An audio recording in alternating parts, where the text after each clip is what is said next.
제가 좀 어려운 질문을 한번 해보겠습니다. 우리 눈에 보이는 이 세상, 우리 눈에 보이는 이 세상은 정말로 존재하고 있을까요? 너무 어렵죠. 저는 어려서부터 과학에 관심이 참 많았어요. 그래서 소설보다는, 너무 만화책보다는 과학책을 주로 읽었습니다. 그리고 학원에서도 과학을 가르쳤어요. 그리고 지금도 물리학이나 천문학에 관심이 있어서 종종 관련 유튜브를 보고 있습니다. 과학적으로 보면 우리가 생각하는 눈에 보이는 입자들이 있잖아요. 이런 것들이 사실은 없는 것과 같아요. 우리 눈에 지금 이 손이 보인다고 합시다. 그러면 이 손의 이 구성 입자를 아주 좋은 망원경으로, 현미경으로 계속 확대시키고 보면 사실은 거의 텅 빈 공간이래요. 우리 눈에 보이는 이 손도. 원자를 이루고 있는 게 원자핵과 전자거든요. 근데 이 원자핵과 전자의 거리가 얼마나 뭐냐면, 원자핵이 야구공이라고 한다면 야구공이 야구 경기장 가운데 있다고 봐요. 생각하면 되고, 전자는 눈에 보이지도 않아요. 근데 그게 관중 속에 있는 것과 같아요. 그러니까 텅 빈 공간인 거예요. 원자 하나도 사실은. 근데 그런 것들이 모여있는 내 손이기 때문에 사실은 확대시켜보면 텅 빈 공간이나 다름없어요. 다만 이게 이제 이 빛이 그 텅 빈 공간을 오고 가면서 굴절시키고 반사시키기 때문에 우리 눈에 이제 있는 것처럼 보일 뿐입니다. 촉감도 마찬가지예요. 사실 이렇게 만져지면 딱딱한 게 있는 것처럼 느껴지지만 사실은 이게 밀어내는 힘이 있는 거예요. 힘이 있는 거지 실제로 우리 생각하는 딱딱한 존재가 있는 것이 아니라는 거예요. 처음 오시는 분도 계시는데 너무 어려운 이야기로 시작해서 정말 죄송합니다. 네. 예, 권사님 너무 반갑습니다. 네. 자, 우리 인간도 마찬가지예요. 그 집합체이기 때문에 사실 텅 빈 거나 마찬가지예요. 어떻게 보면 투명 인간이나 마찬가지죠. 그런데 우리가 지금 여기에 있는 것은 왜 있을까요? 하나님께서 있으라고 했기 때문에 있는 거예요, 사실은. 그런 관점에서 보면 이 세상에 실제로 존재하는 분은 오직 하나님 한 분밖에 안 계시는 거예요. 그 외의 것들은 하나님께서 너 있어라 그러니까 있는 거예요, 사실. 창세기 1장 생각해 보세요. 빛이 있으라 그러니까 빛이 있는 거예요. 하늘이 있으라 그러니까 하늘이 있는 것이고, 나무야 있으라 그러니까 있는 것이고, 아담아 있으라 그러니까 아담이 있는 거예요. 하와야 있으라 하와가 있는 거예요. 이렇게 하나님께서 우리에게 명령하셨기 때문에 있는 것입니다. 이 모든 것들은 하나님께서 한번 명령하시면 다 없어져 버릴 수 있는, 무로 돌아가 버릴 수밖에 없는 그런 존재들이라는 거예요. 그래서 사실 나의 존재감은 이 우주적 관점에서 봤을 때는 제로나 0이나 마찬가지인 거예요. 존재감이 전혀 없는 그런 존재인 거예요. 그러나 그런 먼지보다 작은 존재일지라도 창조주 하나님께서 나를 주목하시게 되면 우리의 존재는 100%에 가까워지는 거예요. 자, 우리 권사님, 집사님 주목받고 싶으셔가지고 이렇게 키시는 거잖아요. 우리가 예배를 나오셨다는 것은 하나님께서 우리를 주목하고 계신다는 거예요. 그러면 나는 지금 존재감이 몇 %인 거예요? 100%인 거예요. 하나님이 우리를 보고 계시기 때문에 100%인 거예요. 집사님 100%입니다. 존재감 100%. 한번 자신에게 한번 선언해 보세요. 나의 존재감은 100%다. 하나님 믿지 않은 사람들은 0%인 거예요. 나는 몇 %예요? 나는 사실 실제로 있는 것입니다. 사실이 그렇습니다. 하나님께서 이 세상에서 가장 관심 있는 존재가 누구겠어요? 바로 나예요, 나. 하나님께서 나에게 너무나 관심이 있으시기 때문에 이 온 우주를 만드셨다니까요. 자, 생각해 보세요. 모든 피조물 중에서 하나님께서 자신의 아들을 바쳐서 구원한 존재가 인간 말고 있습니까? 동물을 위해서 예수님을 보내셨습니까? 아니요. 다 한 사람. 하나님께서 주목하시는 우리 때문에 예수님 보내신 거예요. 결국은 하나님은 지금 누구를 주목하고 계신다고요? 나를 주목하고 계시는 거예요. 그래서 나를 위해서 빛도 만드시고 하늘을 만드시고 하늘에 어두울까 봐 하늘에 전구도 잔뜩 달아 놓으셨잖아요. 해와 달과 별도 잔뜩 달아 놓으셨다고요. 누구를 위해서요? 저를 위해서, 우리를 위해서. 그리고 디딜 수 있는 땅도 만들어 놓으신 겁니다. 또 풀도 만들어 놓으시고 나무도 만들어 놓으셨어요. 결국 이 우주는 누구를 위해서 만드신 거라고요? 우리를 위해서 만드신 것입니다. 그런데 그렇게 하나님의 손바닥 위에 살고 있는 사람들이 정작 하나님을 알지 못하고 살아갑니다. 우리 주변에 많이 있어요. 사실 없는 것이나 다름없는 사람들이 서로에 대해서는 잘 느끼잖아요. 근데 실제로 존재하는 하나님은 느끼지 못하고 살아간다는 거예요. 하지만 우리 성도는 다르죠. 우리는 하나님을 느끼면서 살아가는 줄로 믿습니다. 오늘 아침에 교회를 오는데 길목에 임산부와 그의 남편이 이렇게 서서 이야기를 하고 있더라고요. 그런데 제가 그게 너무 감동이 됐어요. 하나님이 정말 여기에 계시는구나. 지금도 우리를 계속 어루만져 주고 계시는구나. 계속 이 땅에 생명들이 태어나는 것을 보면서 하나님은 여전히 이 땅을 경작지로 생각하고 계속 살림하고 계시는구나. 또 풀과 나무를 보면서 모든 곳에 하나님이 계시는구나 하는 생각이 들었어요. 우리가 손만 뻗으면 닿는 곳에 주님이 계세요. 지금 이곳에도 바로 주님이 계시는 거예요. 우리가 예수님의 이름을 통해서 예수님의 보혈만 의지하면 바로 접촉할 수 있는 곳에 하나님이 계신다는 것입니다. 근데 우리 안에 성도들은 우리 안에 하나님이 계시죠. 그래서 우리는 체질적으로 더 만날 수 있습니다. 이렇게 우리가 하나님을 느낄 수 있는 존재들입니다. 그럼 언제 우리는 하나님을 더 많이 느낄 수 있을까요? 하나님을 만나고 느끼는 가장 좋은 방법이 언제일까요? 바로 기도죠. 기도는 영적인 호흡이에요. 우리가 기도하면서 하나님의 향기를 느낄 수 있어요. 마치 아기가 엄마 냄새를 느끼는 것처럼 우리가 기도하게 되면 우리 아버지, 우리 엄마 같은 하나님 냄새, 향기를 느낄 수 있다는 거예요. 그래서 기도는 하나님의 생기를 느낄 수 있는 통로입니다. 그래서 우리는 기도해야 하나님을 만날 수 있는 거예요. 우리는 이 문자적인 성경 말씀을 통해서는 하나님에 관한 지식만 얻을 수 있어요. 그런데 우리가 그것을 끌어안고 씨름하면서 기도하기 시작하면 그 말씀을 통해서 우리가 하나님을 이제 경험하기 시작하게 된다는 거예요. 반드시 기도해야 그 말씀이 나에게 레마란 말 들어보셨죠? 나에게 레마로 다가와서 하나님을 경험하게 된다는 거예요.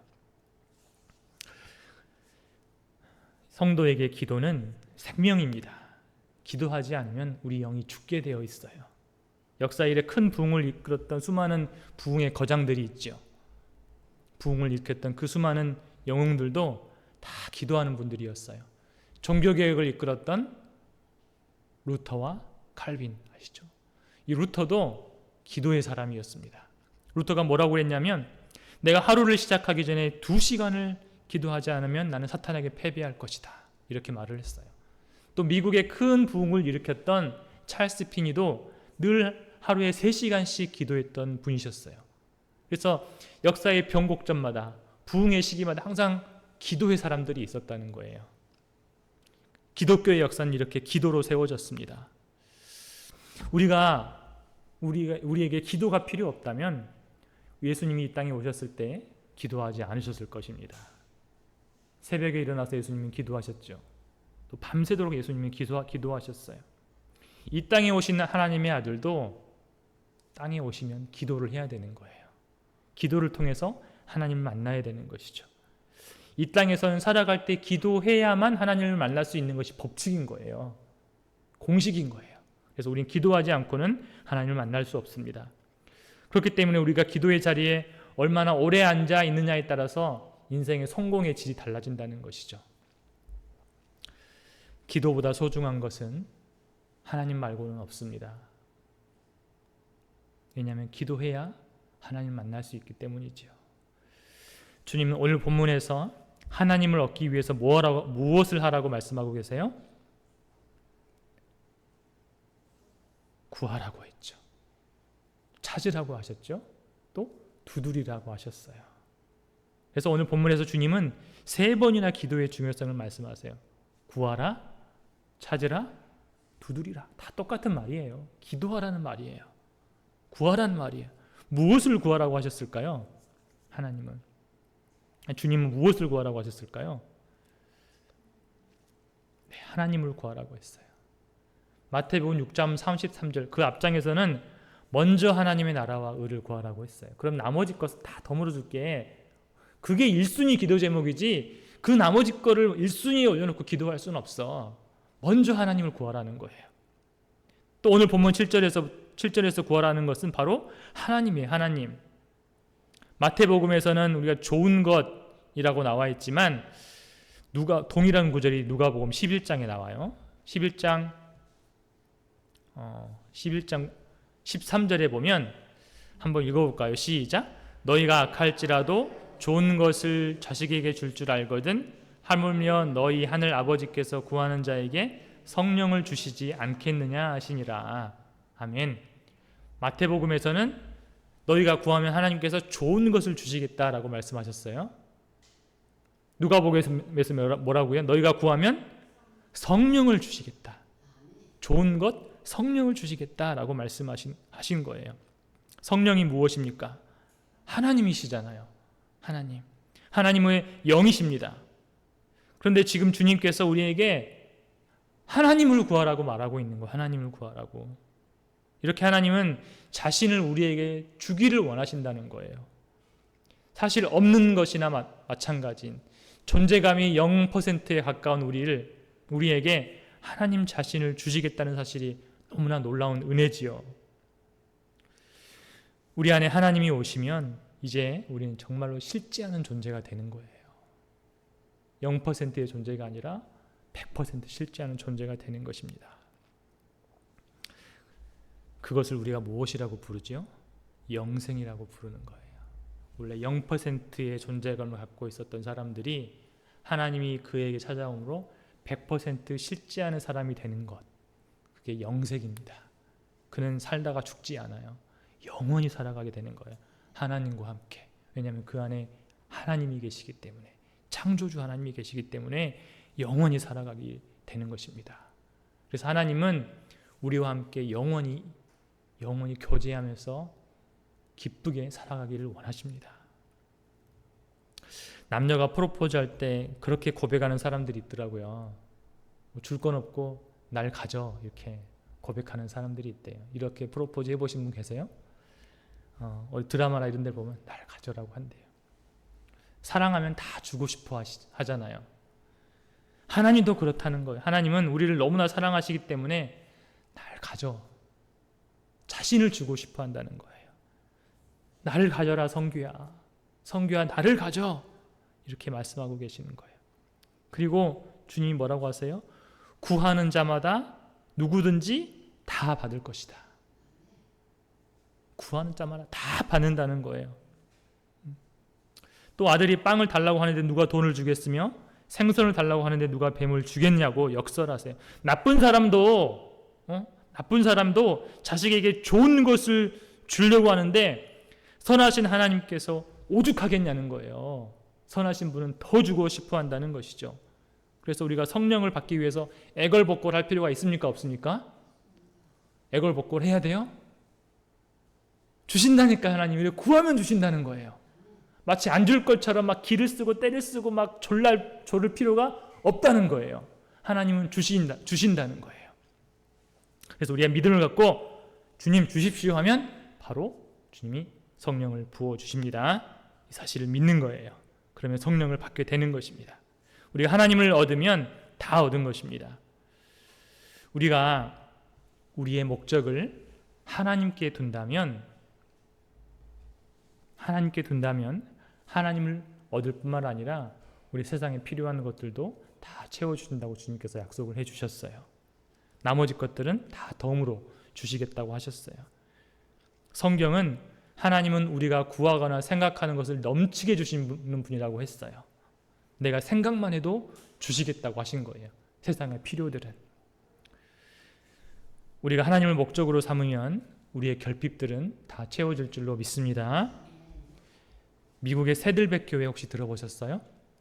목적이 이끄는 삶이라는 책이 있는데 세들백 교회의 릭 워렌 담임 목사님이 쓴 책이에요. 그 교회가 부흥했던 이유는 그 책 제목처럼 목적이 이끄는 삶을 살아갔기 때문에 그래요. 근데 이 세들백 교회의 목적이 무엇이었냐면 바로 하나님이었습니다. 이 세들백 교회가 하나님을 목적을 두고 열심히 살았기 때문에 교회가 부흥했던 거예요. 우리가 반드시 알아야 할 장로교 요리문답 제1번에 이런 질문이 있어요. 사람의 제일 되는 목적은 무엇입니까? 아멘. 그렇습니다. 한번 다 함께 한번 고백해 볼까요? 시작. 사람의 제일 되는 목적은 하나님을 영화롭게 하고 영원토록 그를 즐거워하는 것입니다. 네. 기독교인의 제일 첫 번째 질문이 이거예요.